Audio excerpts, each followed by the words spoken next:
Starting today, I'll be living with my parents.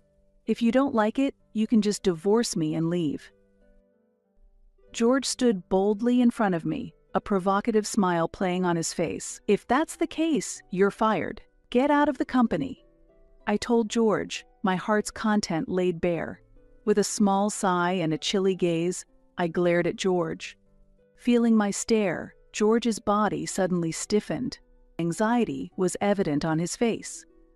"I, Sandra Hansen, am 44 years old. I run a company that manufactures transportation equipment and its parts. Founded by my grandfather, I am the third-generation president. Originally, I had no intention of taking over this family-run business. I wasn't particularly good at school and wanted a normal job, but I ended up working in an IT company. However, when I was 26, my parents died suddenly in an accident. I had a brother who loved research and was deep into his graduate studies. My father had named me as the next president in his will. After that, my life was like a roller coaster. I quit my job and started working at my father's company. The vice president acted as president, and I had to relearn everything from scratch.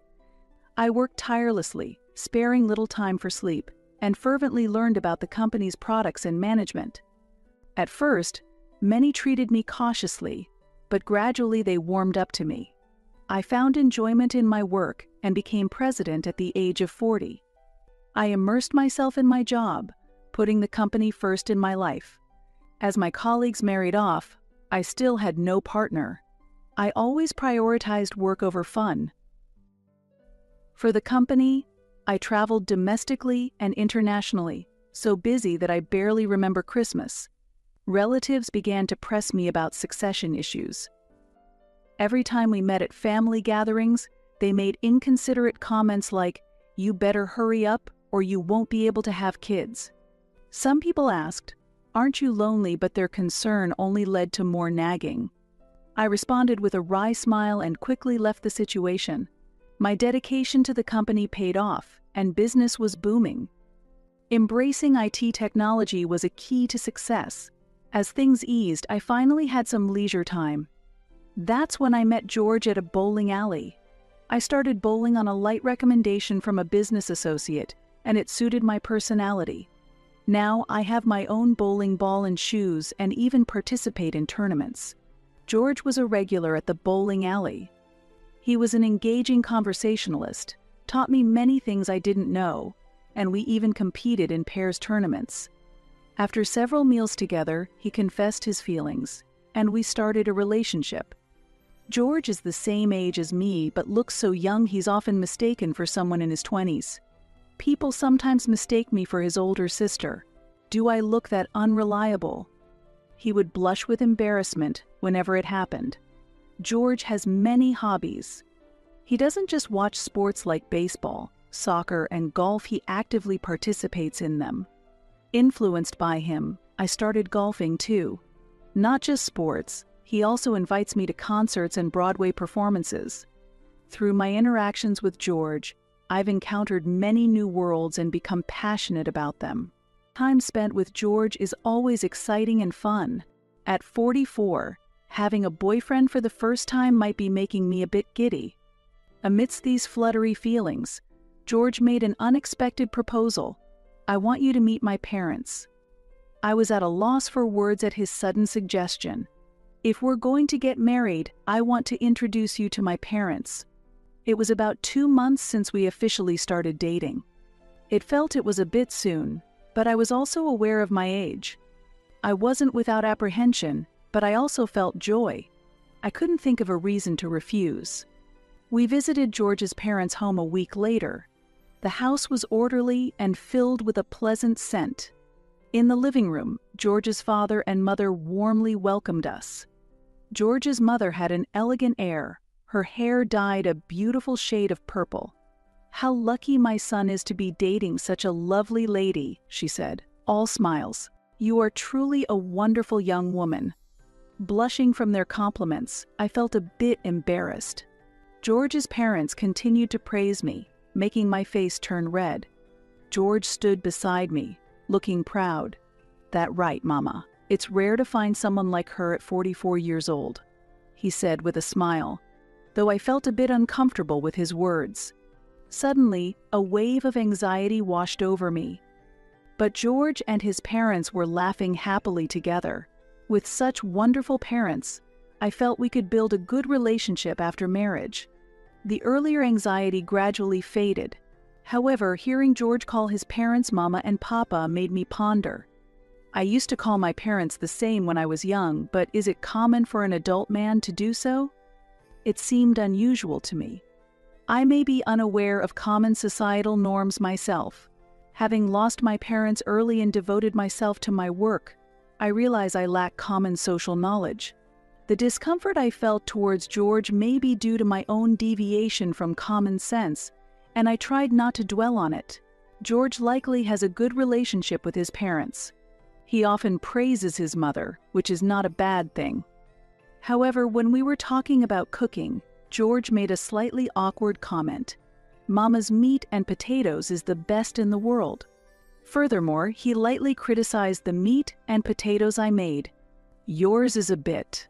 I couldn't keep smiling after hearing those words. This is a good opportunity to ask for the recipe. George's tone was different than usual. Why is he so condescending? Unaware of my confusion, he was laughing happily with his mother.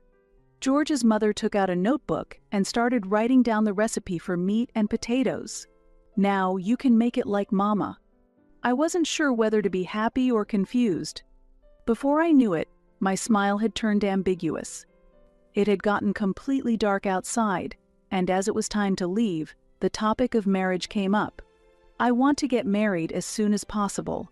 It'll make life a bit easier, and being a part-timer, the income is tough. His sudden confession left me speechless. "Huh? Pa, part-timer." I was shocked. George had previously explained that he was working in sales. I hadn't been very detailed about my own job either. I just mentioned that I worked at a manufacturing company.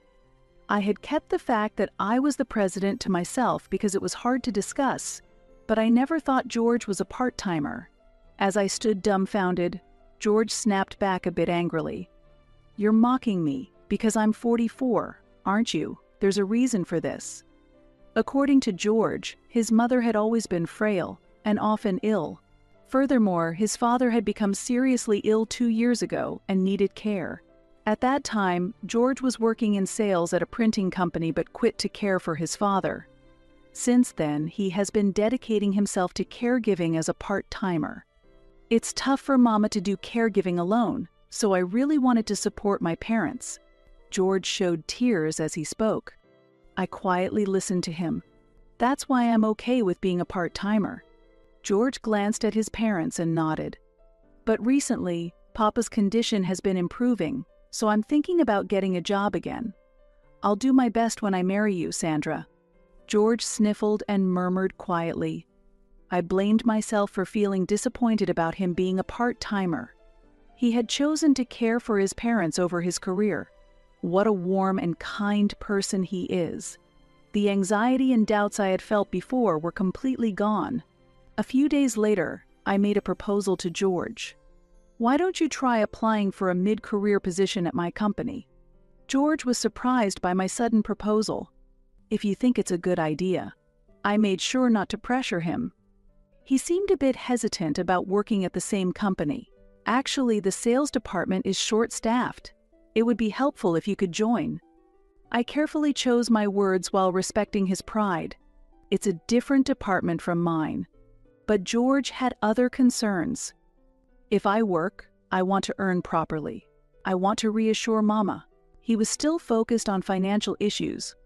Maybe he thought I wasn't earning enough. So I took out a tablet and showed him the job information from my company. I explained the details of the average salary, holidays, paid leave, and benefits. This might actually be good. He looked at the tablet screen intently and seemed a bit more interested. Since the company was planning to expand the sales department, George was hired. When George applied, I quickly informed my secretary about the matter. I might ask my secretary to handle any issues that arise in the future. I also asked my secretary to handle some updates on the website. Once George's hiring was confirmed, we planned to submit our marriage registration immediately. We decided not to have a wedding ceremony. I didn't want my relatives to know, and I wanted to keep the fact that I am the president a secret from George. I expected my in-laws to object, but surprisingly, they agreed smoothly. The only thing George's mother was concerned about was how often we would visit their home. Instead of a wedding, we decided to have a meal at a restaurant and postpone our honeymoon. George himself wasn't very enthusiastic about a honeymoon for some reason. I don't want to be away from Mama and Papa. Again, Mama and Papa. I still felt uncomfortable with his way of speaking. Regarding our new home, a real estate agent recommended a newly built single-family house, but considering George's status, I decided to decline. I thought it was better to avoid unnecessary spending. Ultimately, I decided to start a new life in the apartment I was living in. George agreed to it as well. It was probably because it's close to his parents' house. After we moved in together, I began to notice changes in George's behavior. Suddenly, he started acting as if he looked down on me.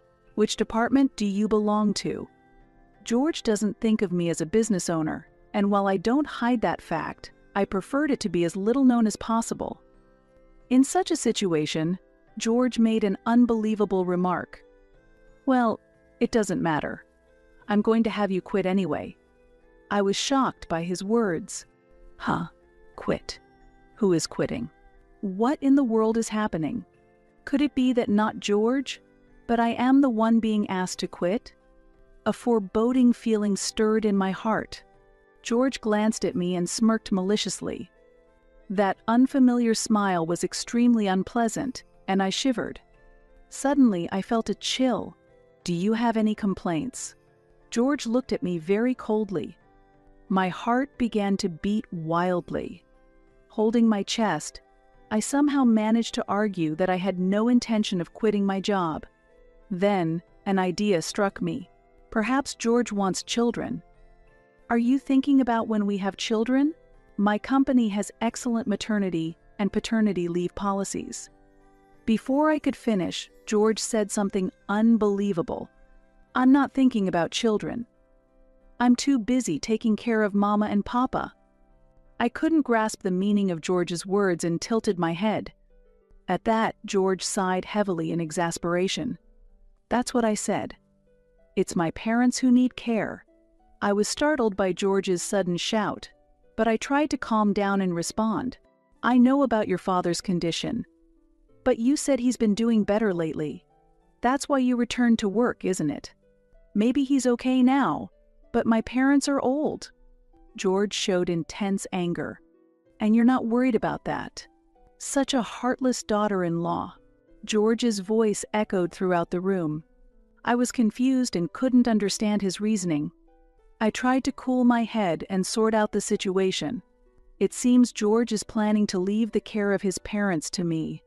Moreover, he seems to be planning to make me quit my job to focus on caregiving. As if his anger had subsided, George smiled slyly. "I'm not saying you should quit right away. It's better if we both work because it increases our income. It seems my income is important for now. From now on, we'll go back to my parents' house on days off. You'll come with me. Every week?" I was willing to help as much as I could, but being forced to provide care every week felt wrong. The most surprising thing was George's changed attitude. Before marriage, he was a cheerful person with many hobbies, always finding joy in anything. He was always a bright and reliable person. I was speechless at how much George had changed. I had just heard from the real estate agent that a new single-family home was being sold right next to his parents' house. Moreover, there were many inquiries about the property, and I had already completed the contract. I had hoped that moving there might change George. But visiting his parents' house was no longer something I looked forward to. However, his parents welcomed me warmly. "Welcome, we have cookies as a souvenir. Please, have some." My father-in-law laughed heartily, squinting his eyes. I feel bad making you come here on your day off." My mother-in-law showed me careful consideration. "No, not at all. Having you visit feels like our own daughter has come home." Seeing my mother-in-law tear up, my emotions surged. I felt I should proceed with the plan for the new house. I could manage with these in-laws. Every time I visited, my mother-in-law prepared my favorite sweets. I am always moved by her thoughtfulness. I dislike following George's orders, but seeing my mother-in-law's happy face soothes my heart. Since getting married, George and I have started visiting his parents' house at separate times. My work schedule made it difficult to visit every weekend. Sometimes I spend weekends in other regions for business trips. As a compensation, I decided to visit his parents' house on weekdays. One day, I headed to his parents' house. Since I had visited many times, I entered through the front door without ringing the intercom. "Excuse me," I said in a soft voice as I headed to the living room. I heard George's voice from the living room. He was supposed to be at work, so I wondered why he was there as I walked down the hallway. Just as I was about to enter the living room, an unsettling conversation reached my ears. I stopped in my tracks and peeked into the living room quietly. "She lacks consideration. She seems to struggle with household chores too," said my mother-in-law in a voice colder than I'd ever heard from her before. Couldn't there have been someone more suitable? It was hard to believe these harsh words were coming from the normally kind woman I knew.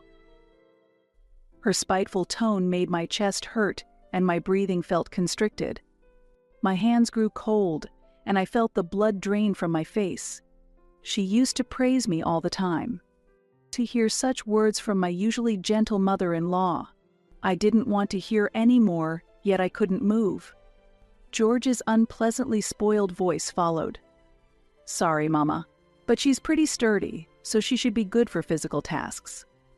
My resentment towards George deepened at his words. It depends on how she's trained. If educated properly, she can be useful. What does he think I am? I am neither a servant nor a housekeeper. I'm putting up with her now because she contributes financially. I'm looking forward to the future. George and his mother continued their carefree conversation, laughing together. My face went pale with anger. Unable to stand, I leaned against the wall in the hallway for support.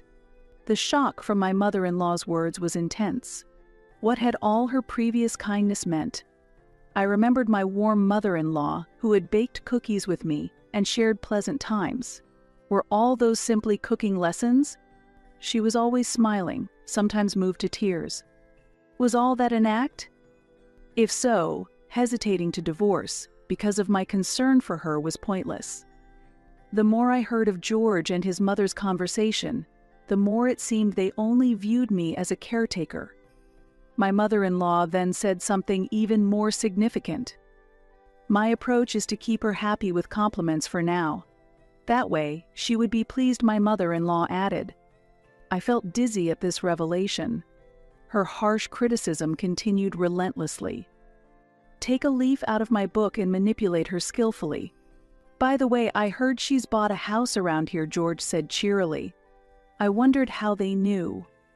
There was a call from the real estate agent at home. I was taken aback. The real estate agent had called our home directly.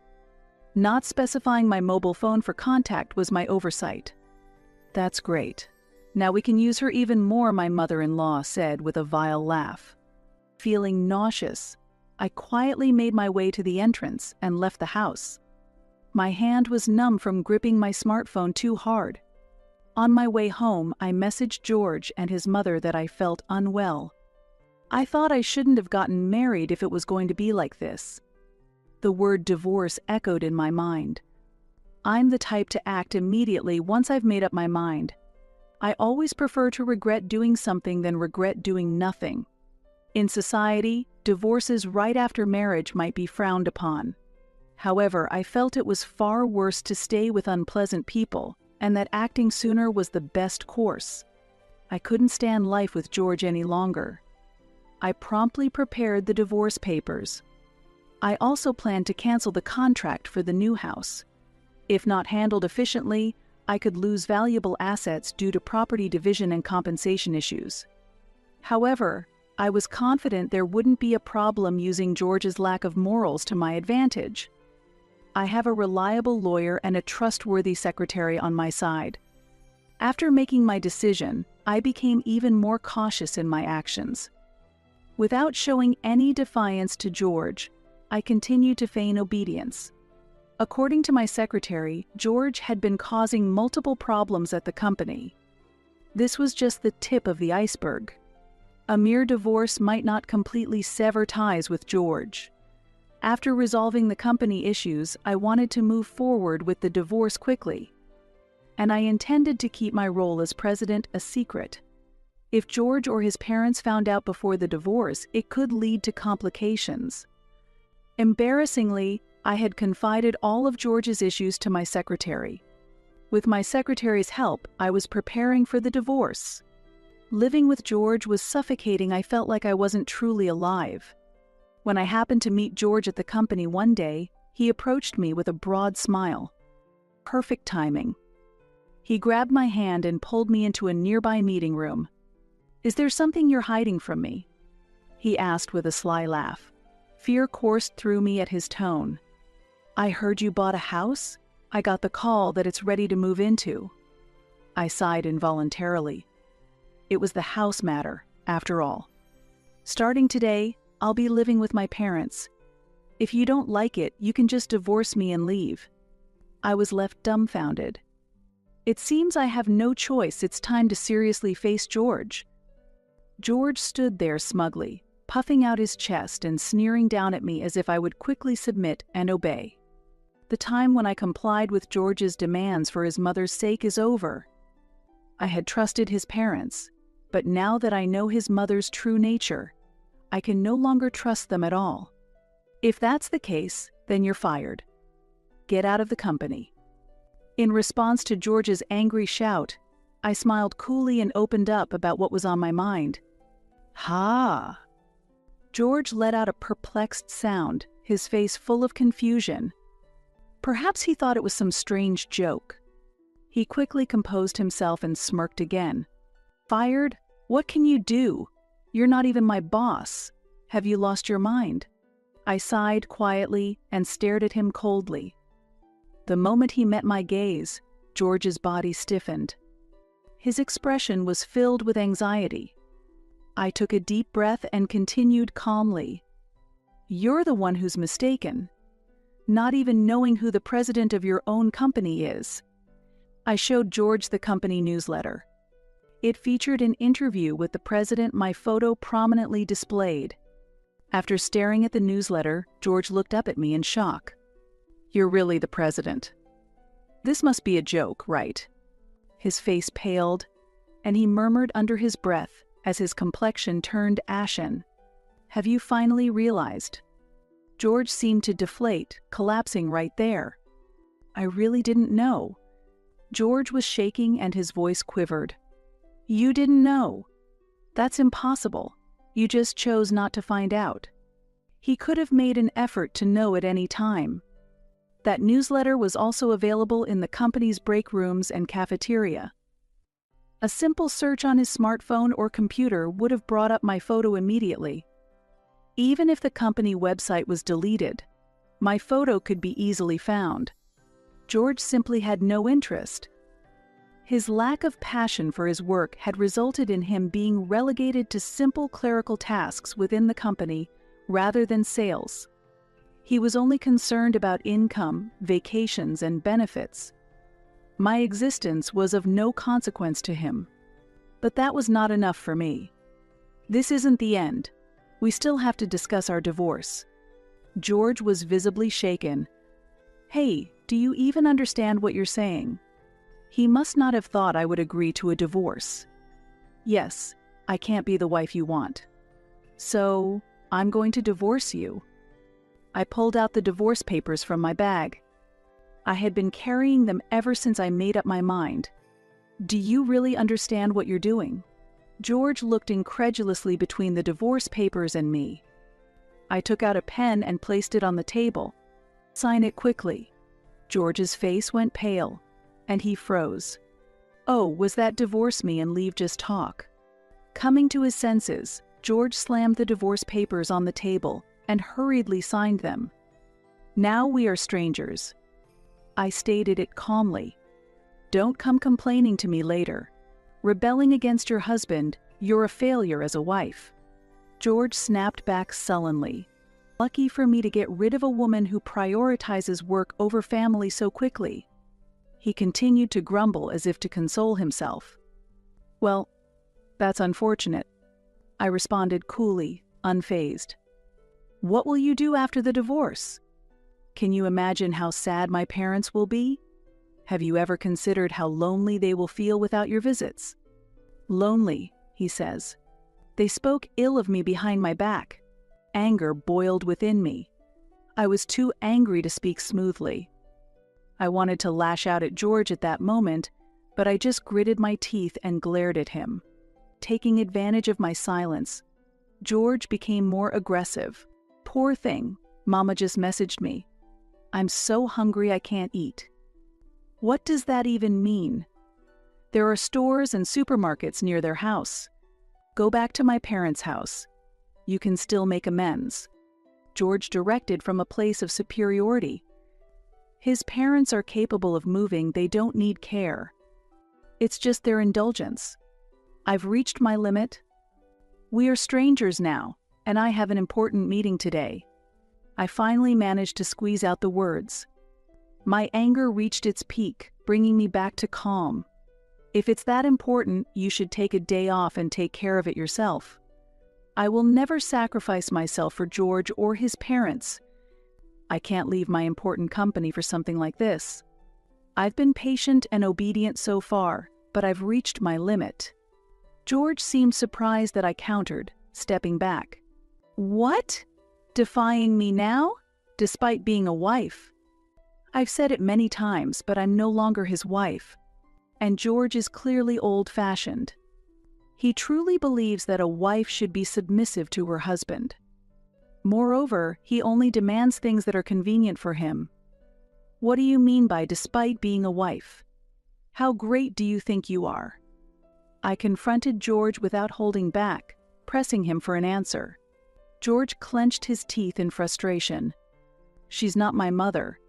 Can't you think of handling it yourself before leaving it to someone else? If he's really concerned about his mother, George should take time off to care for her. His job involves organizing supplies within the company, nothing urgent. He has no crucial appointments with outsiders, and he could easily take a day off if he talked to his boss, yet he tries to push the responsibility onto me. If his mother's condition was truly serious, it would be different. He just wants to control me. Why should I take time off work to do that? Are you that dependent on someone else for your parents' care? George's self-centered logic seems never-ending. Listen carefully. Taking care of Mama and Papa is your responsibility. I'm tired of hearing Mama and Papa. What are you expecting from me? Honestly, I wasn't expecting an answer, but I asked George anyway. George responded with a dismissive snort. You should take over the care of my parents. I couldn't believe George would say something so absurd. How audacious can he be? You should take a day off and go yourself. I'm a stranger now, so I won't be going. I made a rational suggestion to George. George suddenly choked up. He seemed at a loss for words. The problem with his mother should be dealt with by him taking time off, not by dumping it on me. It's utterly inhumane to push the responsibility onto me and complain. You just needed someone, anyone, to take care of your parents, right? George opened and closed his mouth, shaking his head. His face turned pale. That's not true. If I had known you were the president, I wouldn't have asked you to do caregiving. Just moments ago, he was saying despite being a wife, and now he quickly changes his tune. It's clear he just wants to use me for convenience. So now, he's trying to sweet-talk me. But with his next words, George exposed his own contradiction. Well, if there was money, we could hire someone, right? Ultimately, That's the crux of the issue. George relies on others a lot. So you're just going to leave the caregiving to someone else and do nothing but have fun? That's not what I mean, George replied with a smile, countering my statement. If they had managed to manipulate me more skillfully, that might have been a possible future. Thinking about it sends chills down my spine. What if I hadn't known the true nature of George's parents? I might have happily agreed to his proposal. There was also the option of George dedicating himself to caregiving while I supported the household financially. He gave up that opportunity himself. For me, it might have been a fortunate mishap. George looked at me pleadingly, his eyes tearing up. Please, let's not divorce and live together again. We used to get along so well, didn't we? Let's go on dates to various places again. I remembered the various places we had dated. The places you took me were really charming and fun. George's expression brightened. He must have felt a glimmer of hope, but I was foolish to be deceived by that. After we got married, it was hell. I glanced at my watch deliberately. Well then. I have to prepare for a meeting. I'll contact you later about the dismissal. I lightly waved my hand and placed it on the door to leave the meeting room. As I opened the door, George suddenly grabbed my wrist. He looked at me with a gaze filled with anger. The conversation isn't over yet. Fired and divorced? I can't be okay with that. George, tears in his eyes, raised his voice in protest. And what? You're the president. His words mumbled towards the end, and he eventually let go of my hand. Actually, the divorce proposal was from George. It was their fault that I couldn't reveal I was the president. George probably didn't think I would accept the divorce. He must have thought that by threatening divorce, I would comply. And when he found out that I was actually the president, he must have been shocked. This is not how adults should act. George is clenching his teeth in frustration. He seems to regret his lost fortune, but that's not my problem. Your foolishness. At my words, George became enraged and raised his voice. Are you kidding me? Can a major company's president fire an employee just because of a divorce? That's outrageous. George puffed out his chest as if he was making a legitimate argument. His thinking is too immature. My opinions are not understood, and he just seems to be making selfish demands. I'm so tired of dealing with him that I inadvertently covered my face. Seeing this, George grinned, showing his white teeth. Got to the point, didn't I? Let's see what happens if I get serious. You'll be in trouble. I'm just tired. I thought about staying silent, but I pulled a piece of paper from my bag. I read the names written on it. Ms. Johnson from General Affairs, Ms. Stone from Sales, Ms. Baker, and Ms. Ford from Accounting. I said this much and looked at George. Sweat was beading on George's forehead. Shall I read all the other names too? George stepped back toward the wall. The people I just mentioned, they're the women you've been persistently bothering, aren't they? This information was brought to me by my secretary. The HR department received complaints, which my secretary relayed to me. Only my secretary knows that we were married in the company. I couldn't believe it when I heard it. That my husband had been approaching multiple female employees, and quite aggressively at that. Hearing this story made my face burn with embarrassment. I was just trying to get along with fellow employees. This is an unforgivable excuse. George must seriously think he can get away with this. You even invited them to a hotel, but what kind of interaction was that supposed to be? George just opened and closed his mouth, unable to speak. I have messages sent to his smartphone from female employees as evidence. The content is so embarrassing that it makes me blush. At this point, any excuse is meaningless. He deserves proper punishment. I have a duty to protect my employees. It is the president's responsibility to remove those who cause trouble for others. I firmly told George this. George hung his head weakly. To press him further, I pulled an envelope from my bag. This is from the accounting department. They've reported that your receipts might be fraudulently altered." I handed the envelope to George. He reluctantly took it, looking away in silence. He's a do-nothing mama's boy, a womanizer, and moreover, he's stingy. George has been a nuisance not only to me but to many others. The fact that he's terrible is undeniable, but I believed him anyway. I'm disappointed in myself for misjudging people. Anyway, you are fired. You will be held accountable. I didn't stop as I opened the door to the conference room. This time, George didn't try to stop me. He was leaning against the wall, drained of strength.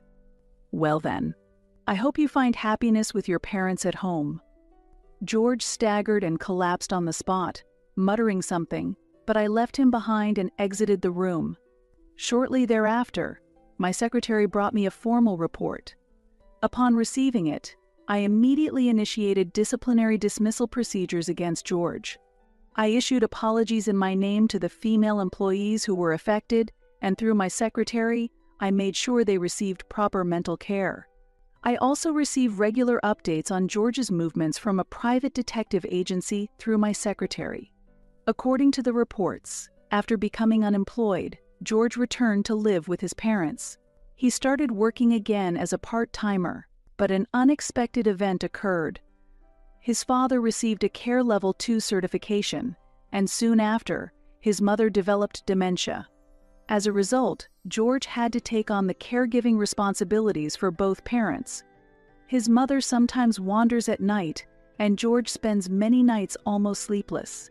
His days are spent working, and his nights are consumed by caregiving. Please help, I need financial support.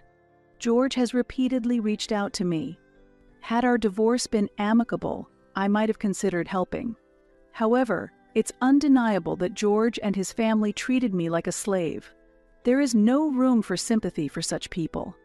I always responded to George in a formal tone. "I'm unable to assist you. Please refrain from further contact. I will take appropriate actions as necessary." After those words, the contact from George stopped. Having gone through the divorce with George, I decided never to marry again and chose to live alone. Though I purchased a new house, I am currently renting it out to others. I believe the property will increase in value over time, so I consider it a good investment. My job is stable, and the company's performance is improving. I see my work as my passion and am even more dedicated to it than before. However, I haven't been able to stop bowling, which George taught me. I participate in bowling tournaments and join community circles at the bowling alley. Most circle members are older than me and have rich life experiences, from which I learn a lot. Recently, a man around my age joined the circle. Unlike George, he is calm, reserved, and taciturn. Yet, the joy he shows when he scores a strike is charming, and I secretly enjoy watching him. Now, I tell myself that work is my life's purpose and live each day to the fullest. Believing that happiness will find me again someday, I hope for that day to come as I continue to